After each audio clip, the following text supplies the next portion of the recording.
Hi, this is Cheryl Gallant, your Conservative Member of Parliament for the loyal riding of Renfrew-Nipissing-Pembroke.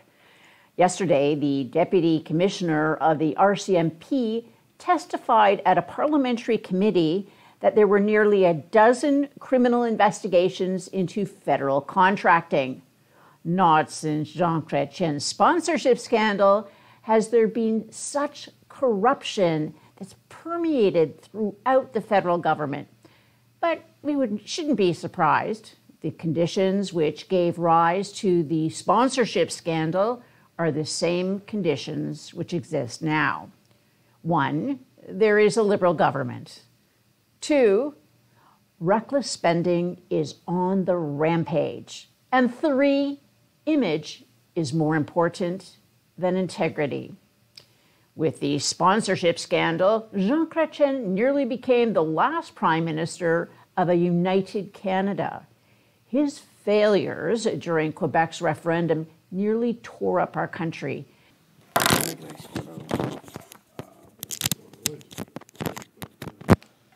Somebody doesn't like what I was saying.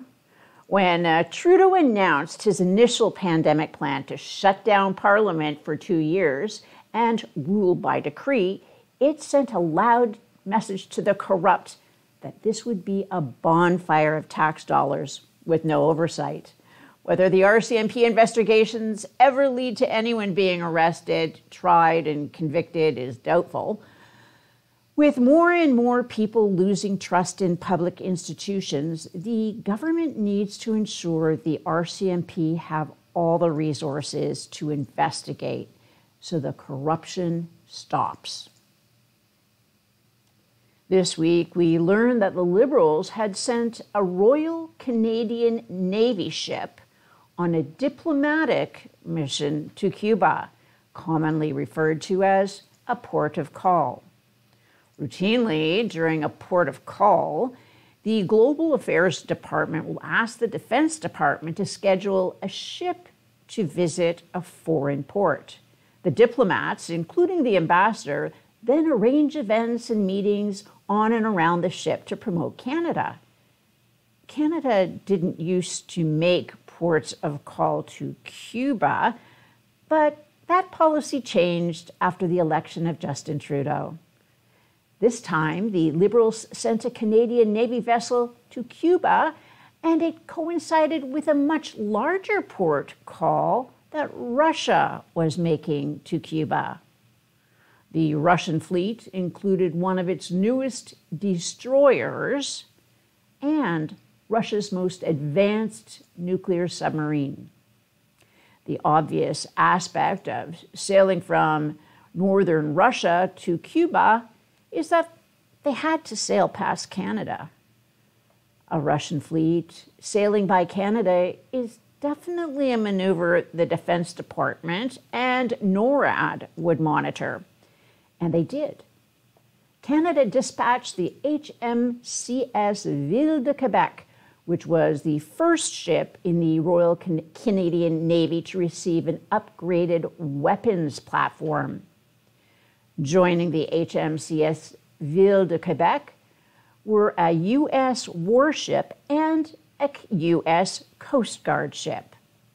So it wasn't a surprise for the Defense Department when the Russians showed up. But it was a surprise and an embarrassment to the Liberals.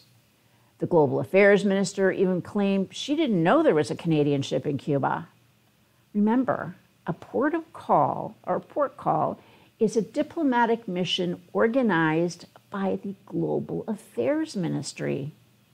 So either the Global Affairs Minister is being untruthful or is incompetent, perhaps both. What's more embarrassing is the Defense Minister's bizarre attempt to spin this as an intentional plan to spy on the Russian fleet. That's just sad and pathetic. He's obviously lying to cover up the fact that our socialist government got caught conducting a port call alongside a Russian fleet. But the real scandal is that this socialist coalition government is making port calls to a close Russian ally which is supplying soldiers to Russia while Putin is murdering Ukrainians.